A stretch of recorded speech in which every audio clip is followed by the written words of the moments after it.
ফাতেমাতুজ জাহরা রাদিয়াল্লাহু তাআলা আনহা থাকতে পারেন না গো, আবার উঠে দরজার পাশে গেলে দরজাটা খুললেন, দরজাটা খুলে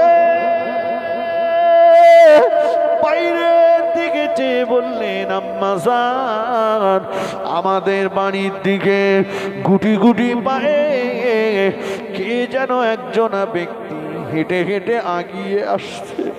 ওই ব্যক্তিটাকে দেখ বড় দুর্বল মনে হচ্ছে, ওই ব্যক্তিটাকে দেখে বড় জয়ীফ মনে হচ্ছে, ওই ব্যক্তিটাকে দেখে বড় কমজোরি মনে হচ্ছে। শুধু তাই নয়, ও আমার আম্মা জান, আমাদের বাড়ির দিকে গুটি গুটি পায়ে হেঁটে হেঁটে যিনি আগিয়ে আসছেন, এমন মানুষ আমি ফাতেমা ইতিপূর্বে কোনোদিন চোখে দেখিনি। কেমন মানুষ ফাতেমা? ও আমার আম্মা জান, আমাদের বাড়ির দিকে গুটি গুটি পায়ে হেঁটে হেঁটে যিনি আগিয়ে আসছেন, ওনার গোটা শরীরটা লাল, গোটা শরীরটা লাল। আম্মা জান, মানুষের চেহারা যেমন লাল রঙের হয়, মানুষের চেহারা যেমন লাল হয়, এটা আমার জানা ছিল না। ইতিপূর্বে ফাতেমা কোনোদিন এমন লাল রঙের মানুষ চোখে দেখিনি। আমাদের আম্মা জান খাদিজাতুল কুবরা রাদিয়াল্লাহু তাআলা আনহা তড়িঘড়ি দরজার পাশে আসলেন, দরজা টানলেন, বাইরের দিকে চেয়ে আমাদের আম্মা জান দুগরে কেঁদে ফেললেন। ও ফাতেমা, তুমি কি ওনাকে চিনতে পারলে না? মা দরুদ শরীফ আল্লাহুম্মা।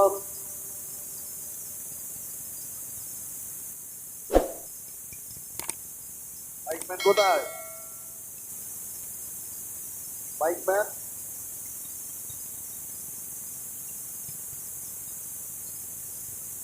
আল্লাহুম্মা সাল্লি আলা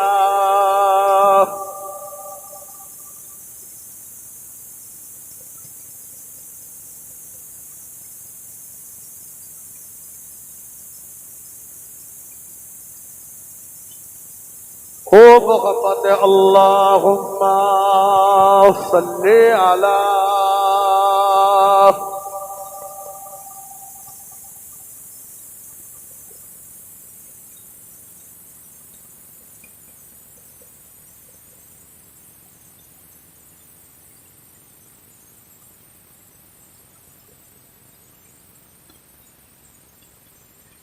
যদি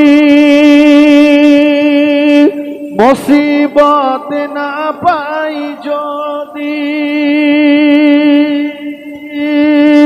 করুণা তোমার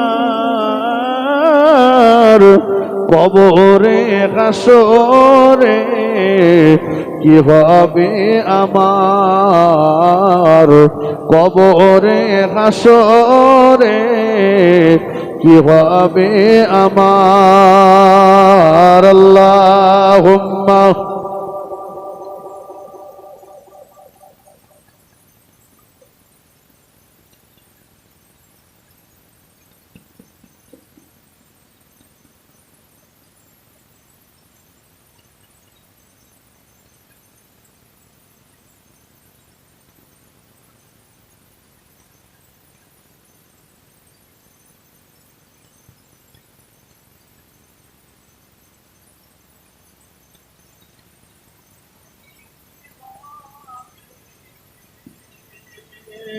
ও পারে আছি গো ডুবে আমি পাপেরি সাগরে, না জানি কি হবে কবরে হাসরে। তোমারি সুপারিশ বিনা কেমনে হব পার কবরে রে কি হবে আমার মুসিবত না পাই যদি মুসিবত না পাই যদি করুণা তোমার কবরে হাসরে কি হবে আমার আল্লাহুম্মা সাল্লি আলা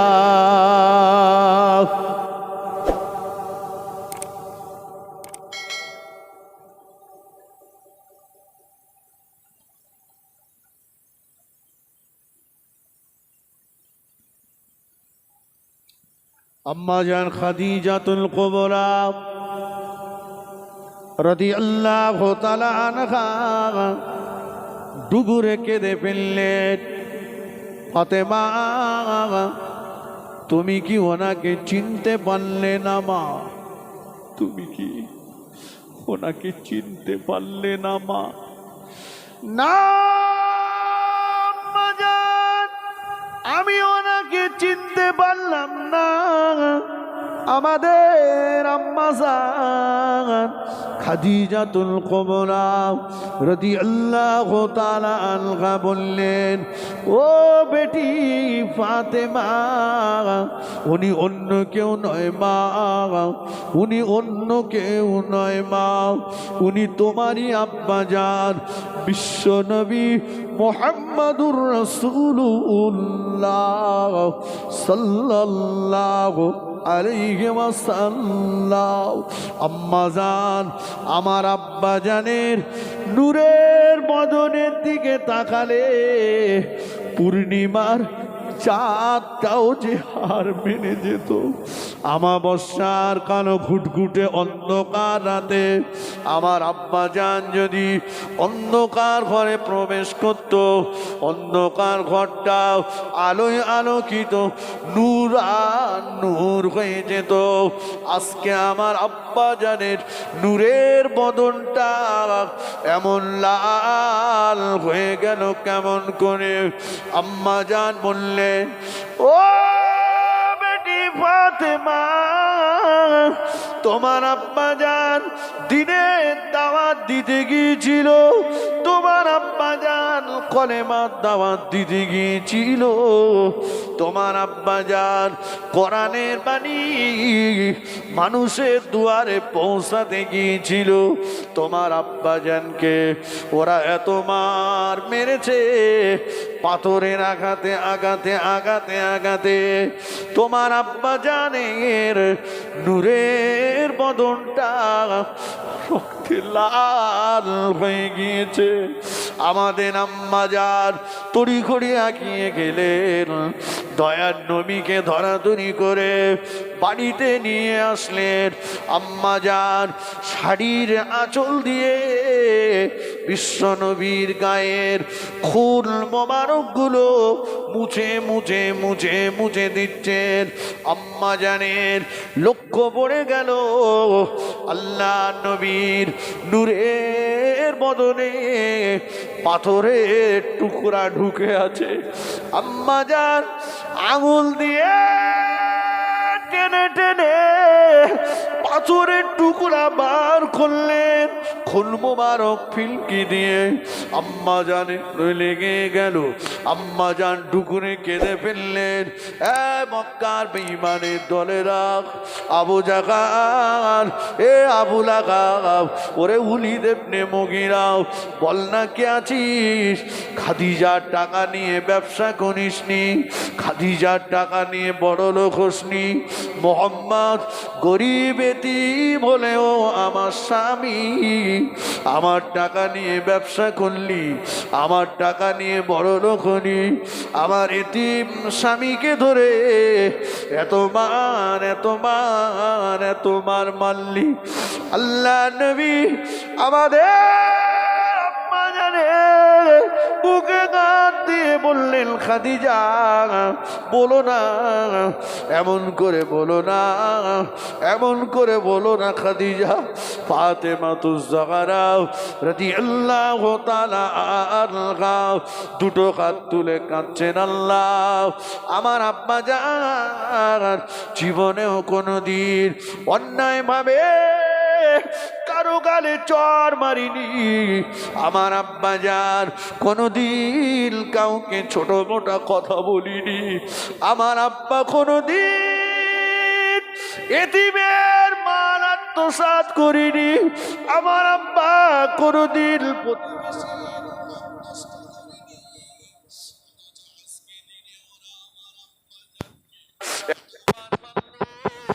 আমি ফাতেমা আমার আব্বা জানকে দেখে চিনতে পারি না। দয়ার নবী আমার ফাতেমা কান্নাকে নামিয়ে দিয়ে বললেন, বেটি রে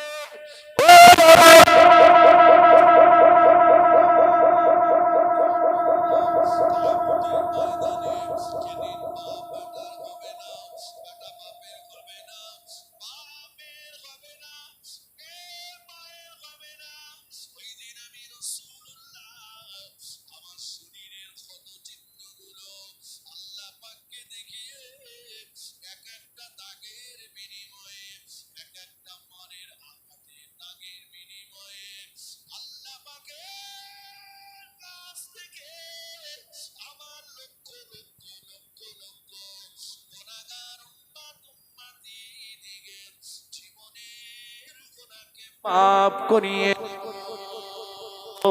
আর একটু জোরে বলেন সুবহান, আর একটু জোরে বলেন সুবহানাল্লাহ।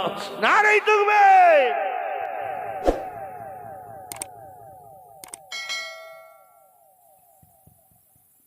বাবা একটি প্রচার করতে গিয়ে আমার নবীকে মার খেতে হয়েছে, রক্তাক্ত হতে হয়েছে। কত কষ্ট নবীকে পেতে হয়েছে। আজকে আপনারা সৌভাগ্যবান, সৌভাগ্যবান। সেই কোরআনের হাফেজ তৈরি করার কারখানা তৈরি করেছেন আপনারা। কোরআনের হাফেজ তৈরি করবার কারখানা করেছেন আপনারা। সৌভাগ্যবান আপনারা, বিশ্ব নবীর করেছেন। আল্লাহ পাক এই মহল্লাবাসীর জন্য, এলাকাবাসীর জন্য আল্লাহ পাক এই মাদ্রাসাটাকে যেন নাজাতের ওসিলা বানিয়ে দেন। বলেন আল্লাহুম্মা আমিন। জোরে বলেন আল্লাহুম্মা আমিন। বাবা এ ঘর জিন্দা থাকবে না, থাকবে না? কথা বলেন। জি, পারলে নিজেরা নিজেরা একটু সময় দেন, কোরআন শেখেন না। অনেকে মনে করছে বুড়ো বয়সে হবে না, কিন্তু না, আপনি যদি চেষ্টা করেন, চেষ্টা করতে করতে যদি মারাও যান, কিয়ামতের ময়দানে আল্লাহ পাক কোরআন পড়নেওয়ালা ব্যক্তি হিসাবেই উঠাবেন। জোরে বলেন। কোরআন পড়নেওয়ালা ব্যক্তি হিসাবেই আল্লাহ উঠাবেন। তারা ঠিক আছে, দেখ, অসুবিধা নেই, দেন।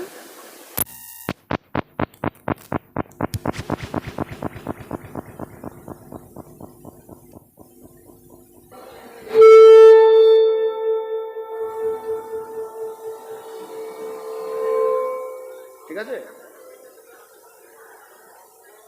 কলেমা শরীফ লা ইলাহা ইল্লাল্লাহ, লা ইলাহা ইল্লাল্লাহ।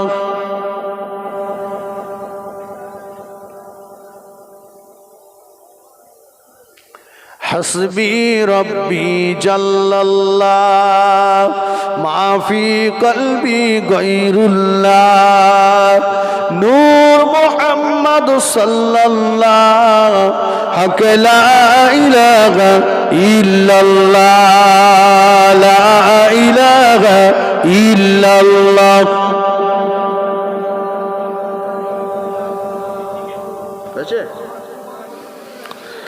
আল্লাহুম্মা সাল্লি আলা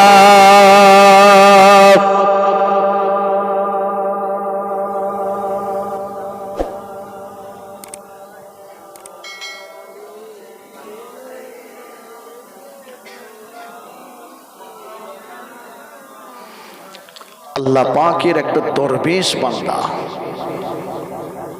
বিবিকে বললেন, বিবি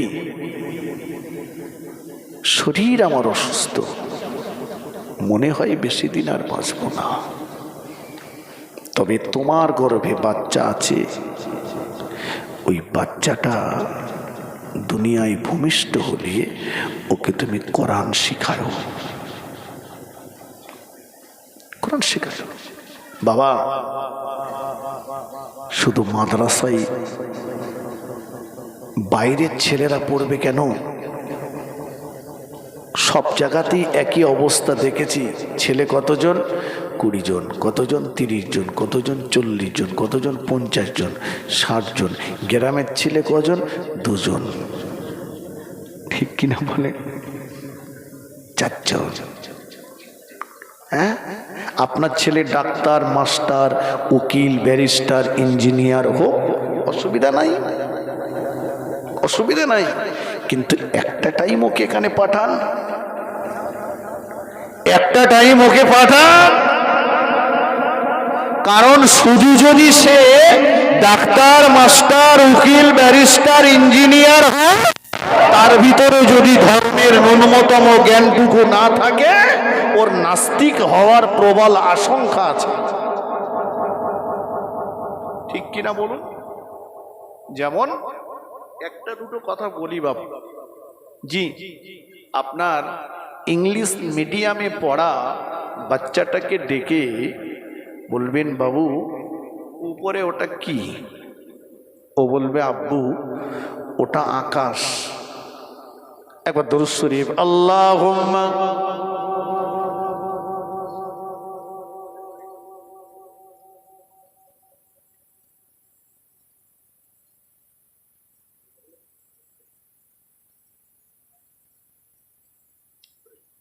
বাবা ও বলবে, আব্বু উপরে ওটা আকাশ, কি দিয়ে তৈরি? ও বলবে, আব্বু স্কাই ইজ ফর নাথিং, আকাশ আসলেই কিছু না, বাষ্প আকারে জমে জমে তৈরি হয়েছে। আচ্ছা, কোরআন শরীফে মহান আল্লাহ বললেন, সাবআ সামাওয়াতিন তিবাকা, আমি আল্লাহ স্তরে স্তরে 7টা আকাশ বানিয়েছি। সুবহানাল্লাহ বলেন। বাবু আমার মাথার ঘাম পায়ে ফেলা পয়সায় আমার বাচ্চাটা যে পড়াটা পড়ে এসছে, ওটা কোরআনের পক্ষে না বিপক্ষে? বিপক্ষে। ভুল বুঝবেন না কিন্তু। আচ্ছা, আপনার ওই বাচ্চাটাকে জিজ্ঞাসা করবেন, কোচি মানুষ কি থেকে তৈরি? ও বলবে, আব্বু চার্লস ডারউইন বলেছে মানুষ বাঁদর থেকে তৈরি। তাই তো নাকি? আমি অতি পরিচিত একটি আয়াত বলছি, মিনহা খলাকনাকুম, আল্লাহ বলছে আমি মাটি থেকে তোমাকে সৃষ্টি করেছি, আর ও বলছে বাঁদর থেকে। দুটো কথা এক না আলাদা? পড়াটা কোরআনের পক্ষে না বিপক্ষে? এভাবে ডিস্টেন্স পার্থক্য করলে সারা রাত করা যাবে, সময় শেষ আমার। আমি বোঝাতে চাইছি, আমার মাথার ঘাম পায়ে ফেলা পয়সায় ও যেটা পড়ছে, ওটা পড়তে ইসলাম নিষেধ করিনি, ওটা পড়া হারাম নয়। ও পড়ুক, তবে যেন বিশ্বাস না করে। এর জন্য দরকার অন্তত পক্ষে ধর্মের ন্যূনতম জ্ঞানটুকু ওর ভিতরে ঢুকিয়ে দেওয়া, যেটা হবে এই মাদ্রাসায়। ঠিক কিনা বলেন?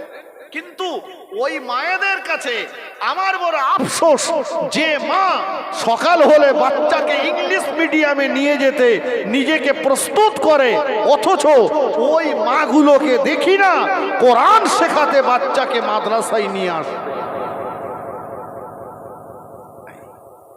আল্লাহ দরবেশ বান্দা বললেন, কোরআন শিখিও।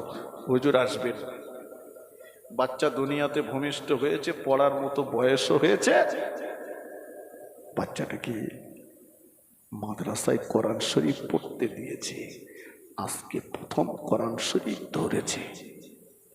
ওই দিন আল্লাহ পাকের দরবেশ বান্দার বিবির সঙ্গে আল্লাহ পাকের দরবেশ বান্দার স্বপ্নে দেখা, স্বামী গো কবরের ভিতরে কেমন অবস্থাতে আছেন?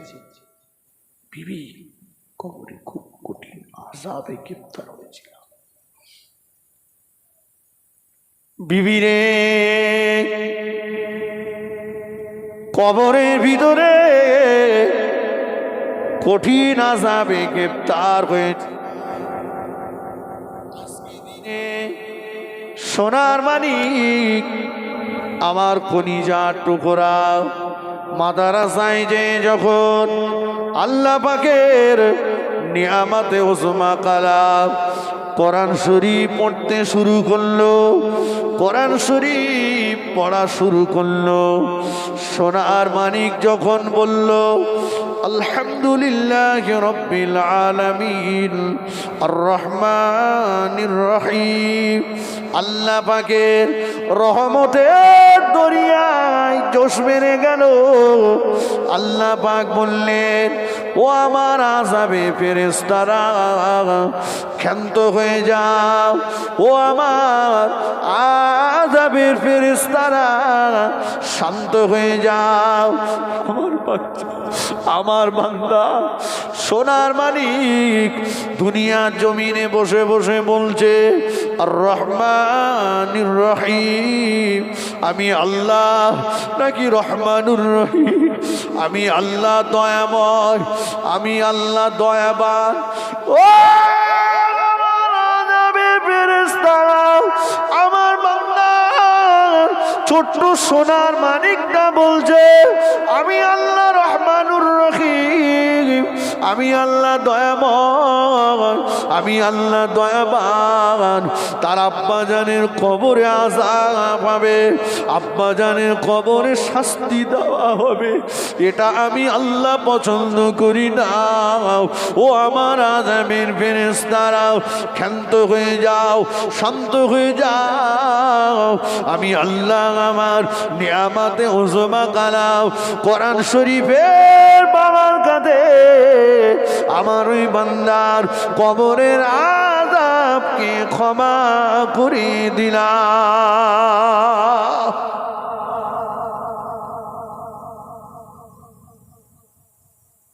এজন্য আমি বলি সম্পদ বেশি রেখে যেতে হবে না, সম্পদ কম থাক, সন্তানকে সম্পদ বানান।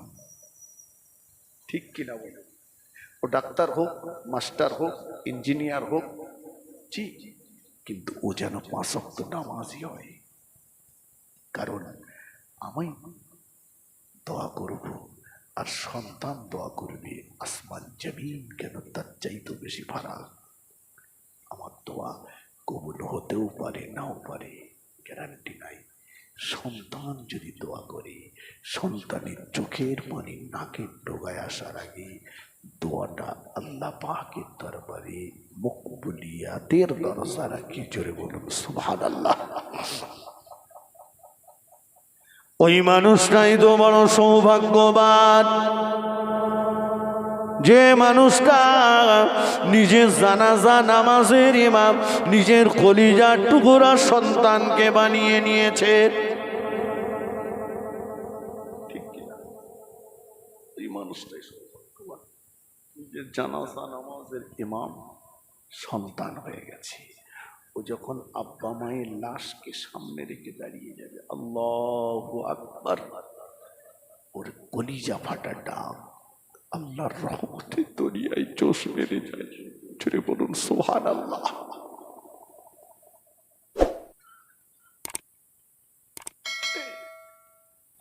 সন্তান যখন নামাজের পাটিতে বসে বলে রব্বির হামহুমা কামা রব্বায়ানি সগীরা, রব্বির হামহুমা কামা রব্বায়ানি সগীরা, আল্লাহ বলেন ও আমার আযাবের ফেরেশতারা, আমি আল্লাহ তো শিখিয়েছি বান্দা তোরা তোদের আব্বা মায়ের জন্য আমার কাছে বল বল, দোয়া চা, দোয়া কর। রব্বির হামহুমা কামা রব্বায়ানি সগীরা।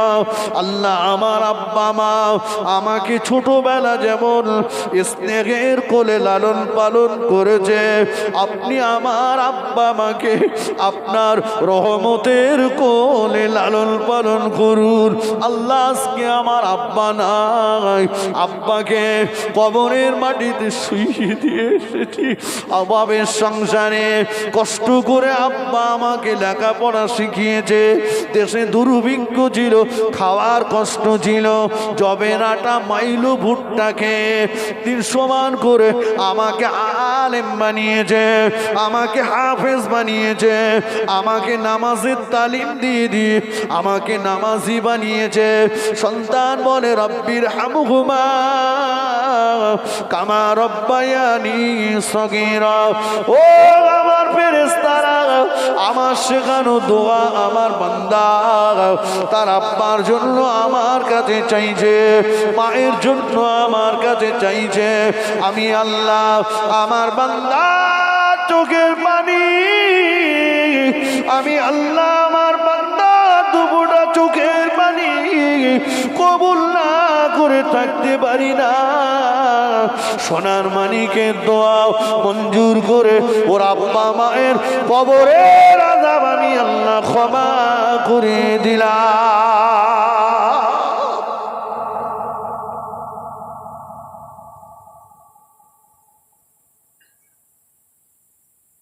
হুজুর ওয়াজ করেছে, ছেলে যদি হাফেজ হয় আল্লাহ মা বাপের মাথায় নূরের টুপি পরাবে।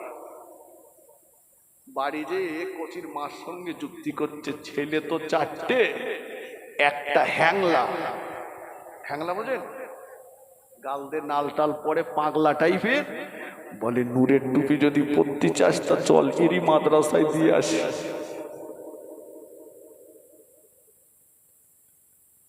দেখবেন আল্লাহ পাকের দয়া, গুনাহগারের নেতৃত্বে, আমি অধম গুনাহগারের নেতৃত্বে একটি মাদ্রাসা চলে, 200 বাচ্চা আছে জানি। এসে বলে প্রথম কথা, হুজুর খুব গরিব মানুষ, একদম এটা বলা মাস্ট। ইংলিশ মিডিয়ামে পড়বে, স্কুলে পড়বে, হাজার হাজার টাকা মাইনে দেবে, অসুবিধা নাই। মাদ্রাসায় এসেই প্রথম শব্দ আমি গরিব মানুষ। তুই হুজুর স্কুলে পাঠাতাম, যেত না, পরে ধরে মারত, ওদের কাছে রাম পারত।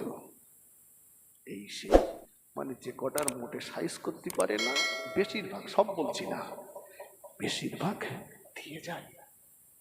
কিন্তু মনে রাখবেন, এইখান থেকে এমন ফুল আল্লাহ ফুটিয়ে দেবেন যে ফুলের সুবাস গোটা বিশ্বময় ছড়িয়ে যাবে। জোরে বলুন, যে আল্লাহর ওলি একটা মাদ্রাসা পরিচালনা করেন।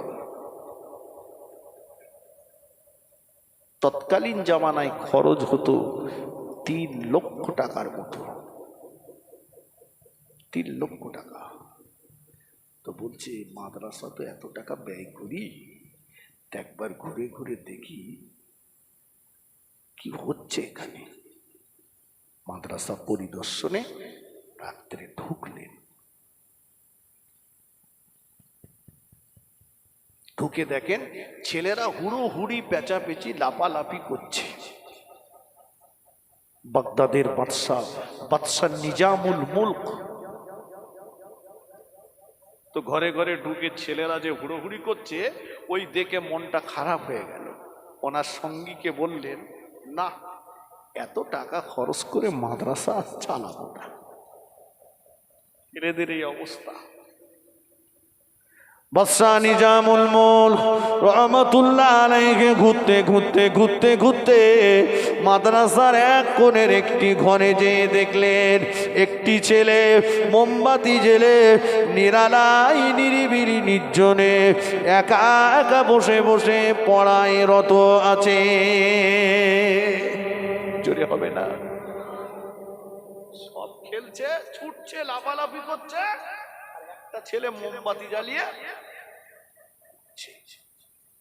বাদশাহ নিজামুল মুলক ওনার সঙ্গীকে বললেন, যাও ওই ছেলেটাকে যে বলো এই মাদ্রাসা যিনি পরিচালনা করেন তিনি এসছেন, দেখা করো। যে বললেন, বাচ্চাটা বলল, কে আপনি? বলছে বাদশা এসেছে। বাদশাকে বাদশার কাজ করতে বলুন, আমাকে আমার কাজ করতে দিন। পড়াই রাখলাম। বাদশা কিন্তু দাঁড়িয়ে দেখছে। বেশ কিছুক্ষণ পরে আবার পাঠালেন, যাও যাও, যে বলো তুমি কি বুঝতে পারছো না এই মাদ্রাসার যে পরিচালক তিনি এসছেন। সঙ্গী আবার চলে গেলেন, ছেলেটা পড়াই রত হয়ে আছে। ও সঙ্গী আবার যে না বললেন, ওই ছেলেটা জবাব দিলেন, কেন আপনি আমাকে বিরক্ত করছেন? কেন আপনি আমাকে বিরক্ত করছেন? যান বাদশাকে যে বলুন, ইহুদি খ্রিস্টানেরা মুসলিম বিদ্বেষীরা ইসলামকে নিয়ে দেওয়ার জন্য উঠে পড়ে লেগেছে, চক্রান্তের জাল ফেলেছে। আমি তাদের চক্রান্তের জালগুলো কাটার জন্য গভীর অধ্যয়নে রত আছি। আমি এখন বাদশার সঙ্গে দেখা করতে পারবো না। ও ভাই জানেন, কালে যে দেখতে পাওয়া গেল এই ছেলেটা অন্য কেউ নয়, ইসলামের মস্ত বড় সাধক হযরত ইমাম গাজ্জালী রাহমাতুল্লাহ আলাইহি।